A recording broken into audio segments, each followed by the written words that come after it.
any use that it is to us now because of what they've done.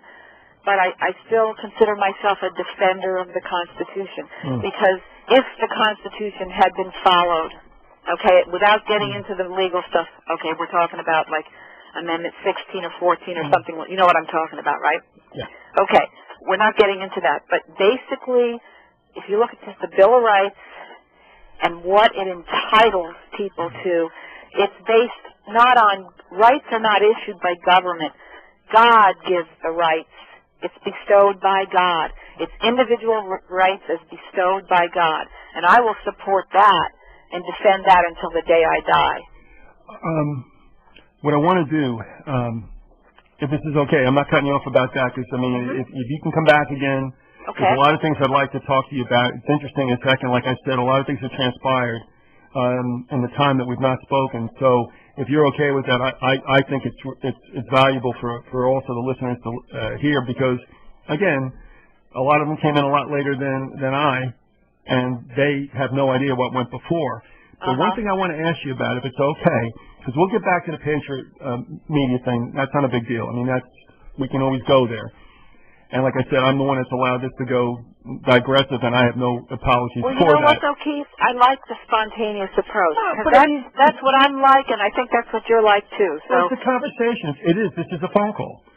And it's okay. And I think everybody understands it's real. I mean, this isn't rehearsed. But here's something I want to throw at you, because this is another thing that popped up, again, since we last spoke, and that is, you remember talking about like MK Ultra and such? Yes. One of the things that blows me away, and I believe it was Condon who wrote the book Manchurian Candidate. Yes. But then they make that black and white movie, the first version.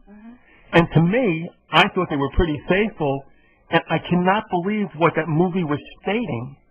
Yes. And then when you look at like a Lee Harvey Oswald later, or other supposed lone gunmen, it's like, did not anybody understand what was happening here? This bit about the Manchurian Candidate. Well, you know, Keith, that's interesting, because there's a real deep connection that I have to that movie, actually, too, and that is that my father, who was military intelligence, and he was stationed in the Philippines, and he was also connected to CIA, but my father worked on that movie, and he was very good friends with the director of that movie, Elia Kazan. Right. And some of the other people, probably Frank Sinatra. And the connections go very deep. There's also another person that I grew up knowing who was involved with that movie, and his name is David Amram. He's a composer. Right. His music was used there.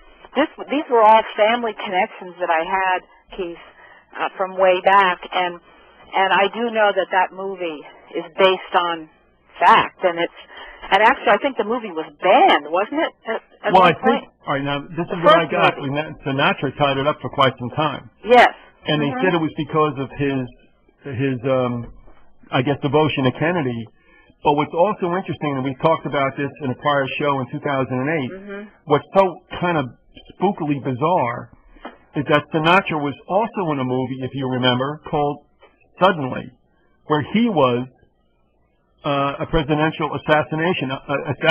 Now, I'm not saying that he had in any way, shape, or form anything to do with anything, but that is just such a weird situation. Well, Keith, I can tell you right now that a lot of these celebrities, these Hollywood celebrities, and especially ones that were connected to the mob, CIA and mob are hand in glove, and they have been for many years.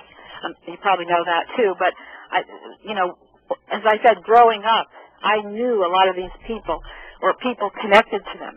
They're all hooked into each other, and so you don't find coincidences. You find reasons that maybe somebody will say, "Well, my reason for doing this is such and such," but in fact, it is a much deeper reason that goes down deep politics. Last question for this time, because we've got about 6 minutes left. And this is probably an unfair question to ask at this late juncture, but also it's on a bad springboard if we get together for a second hour. And this is what I want to run by you. Myself and those around me have done a certain amount of research, or at least kicked around the idea of Hollywood and entertainment in general, TV, whatever, being involved in predictive programming, where they're kind of telling you what's going to happen but it's kind of veiled and you don't really get it, and then all of a sudden you realize, I don't believe they said that. Of course. Now, Manchurian Candidate's a good example of it, and Barbara also, I got involved with somebody else who found a lot of images in movies and TV shows about 9/11, about the numbers themselves. Now, that's another topic for another time, but suffice it to say, when I look back at certain movies, I watched The Fight Club the other night, and they're watching the financial district of New York being imploded. And the towers were definitely involved with it. I think they even called it Ground Zero. There's no doubt. I can tell you right now, there's no doubt that Hollywood, Hollywood is owned. I guess to use the most general phrase I can use is New World Order. I mean, Hollywood is owned lock, stock, and barrel, just like any other media is owned.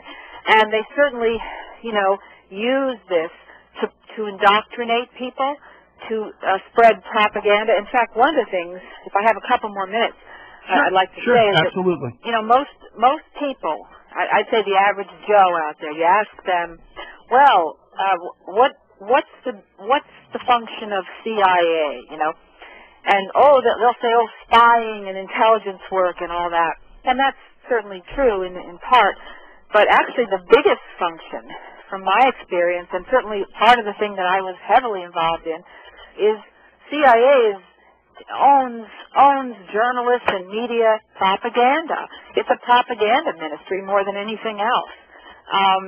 And certainly any Hollywood, which is the biggest part of the industry, entertainment industry, could never escape being in thrall to CIA, because CIA is probably the most well-established intelligence agency in this country. It's not the biggest, it may not be the most powerful, but it's certainly entrenched, Well, we always thought that CIA was directed outward, and you realize, no, it's not. I mean, no, it's not. They have keys.